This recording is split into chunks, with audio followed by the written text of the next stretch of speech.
I was home listening to the radio when I heard the news about Pearl Harbor. Well, I'd never even heard of Pearl Harbor then, but it didn't take me long to find out what it was. You know, I was getting that age where it wouldn't be long until they'd be calling me up in the draft.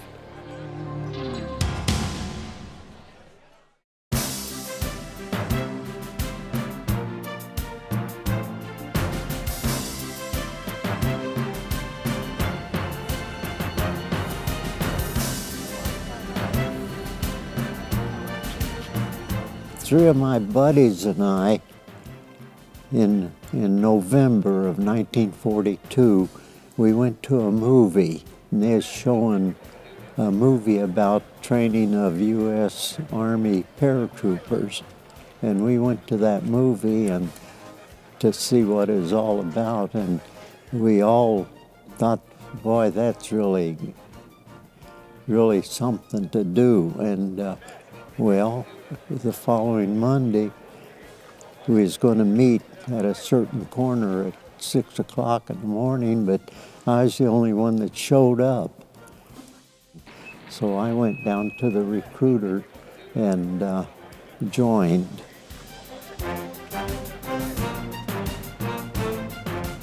The following day, they shipped me to St. Louis, Missouri at Jefferson Barracks and officially swore me into the United States Army.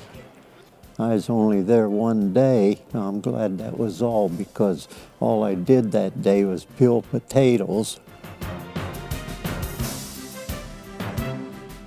The next day, they sent me to Camp Toccoa, Georgia.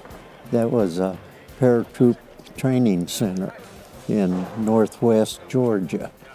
And after 16 weeks of extensive training there, they sent us to Fort Benning for jump school.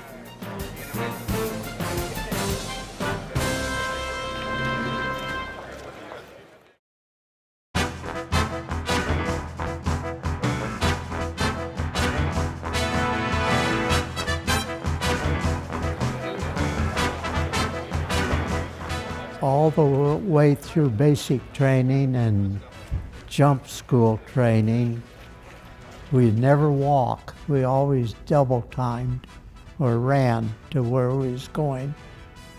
And the only time you walked was when you had some free time, which wasn't too often. That was part of the training. A lot of troopers wiped out, especially on that, what they call a mountain down there on Camp Toccoa, the base there. It was a tough one, real steep, and we'd do that with full equipment on. and a lot of the guys just couldn't make it. The guys that made it, telling them, you don't make it, end up in regular infantry. That would help a little bit, but it was tough. But every Monday morning, Howard Johnson was our colonel's name. He was a good one. They called him Jumpin' Johnny or something like that, and because he'd always be the first one out of the plane on an operation, and he'd always be the first one on the ground. Every Monday morning at 5:30, well, gentlemen, we're going to separate the boys from the men today. He did too.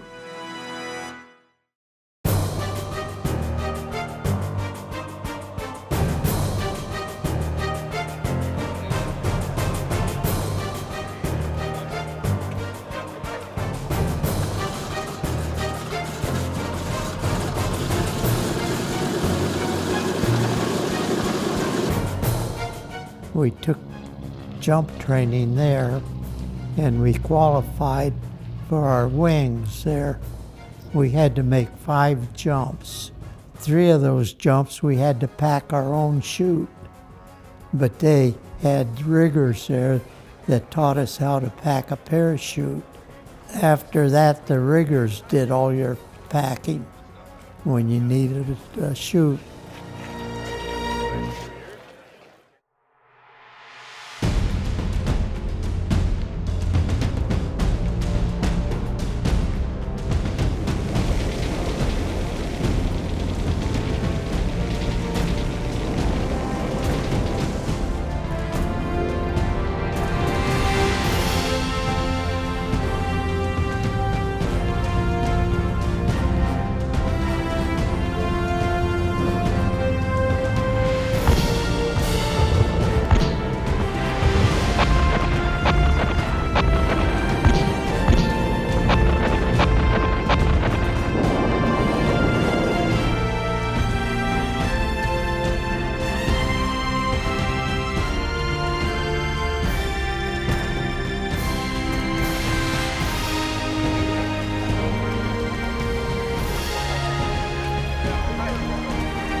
When we got back to France, there's a town that we was near. They were having some kind of a celebration, and they invited the 101st Airborne Division to participate in that celebration. So they loaded us all up in transport trucks and took us into town, and we was having a gay old time, you know. And all of a sudden, we hear this shouting and loudspeakers, and there's a bunch of Jeeps running up and down the street, warning all paratroopers back to camp immediately. Get to your transportation and get back to camp. So we got back to camp, and they told us, pack up, we're headed for Belgium. And that's when we went into Bastogne, and we defended it. And we kept the crowds out of there.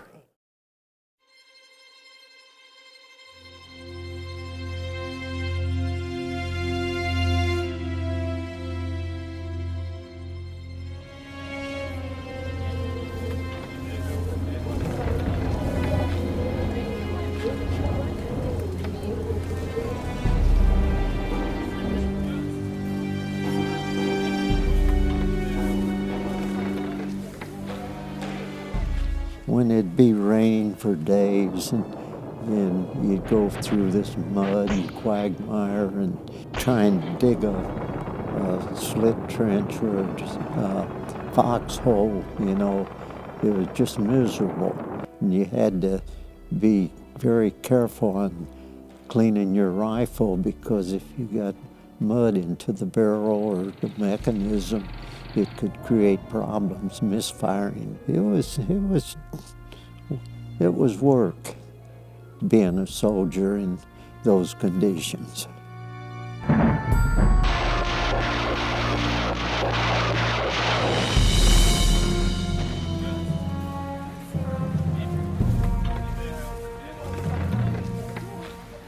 One incident there, my brother was with the Patton's 4th Armored. They're the ones that broke the ring around there. And he found me in a foxhole there right outside of Bastogne. We kept track of where our divisions were most of the time. And when he got into Bastogne, they either had a refueling or resupply for a couple hours, and he started inquiring about the 101st, and they directed him to different places, and he finally whittled it down to the 501, and he said, he's probably down there asleep in the foxhole. So yeah, he found me in the foxhole, and we had a joyful couple hours together. Well, we knew we had them on the run when the 4th Armored broke the ring up there. We held them off so that Patton could get in there with his tanks. And after my brother left, I told him, we didn't need your help. We could have everything under control. And then in the very next breath, I says, oh, that was a beautiful sight, seeing those tanks coming up the road. And I knew right then that we had them on the run.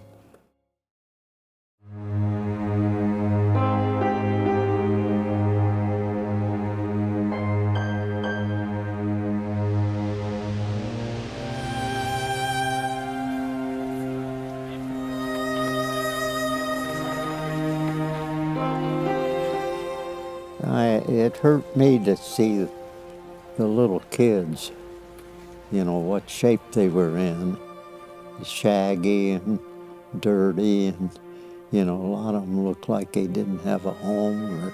That bothered me more than anything. And of course, those GIs, we were good to those little kids, you know, when we'd come across them, we'd give them some candy and gum and try and comfort them a bit. And they were always thrilled to have the attention.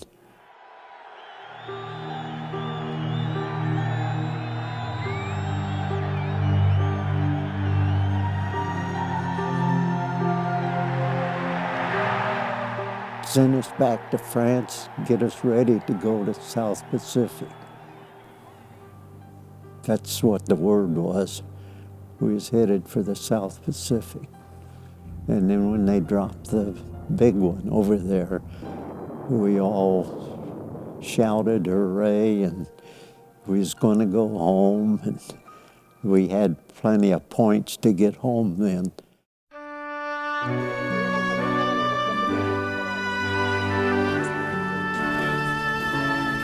They transferred us to Le Havre, France, and we boarded a troop transport, and it landed in Boston, the harbor, same place we left for, that in '44. I decided get home, get a job, earn a living, and take whatever life presents itself to me. I didn't have any problems, going back into civilian life. In fact, I had a job when I got home, the one that I left when I went. But what amazed me was when I got home, I started my job. Again, I got twice as much money as I made before I left. It's just a great country. I hate to think of what this country would be like if we'd failed, in the war effort.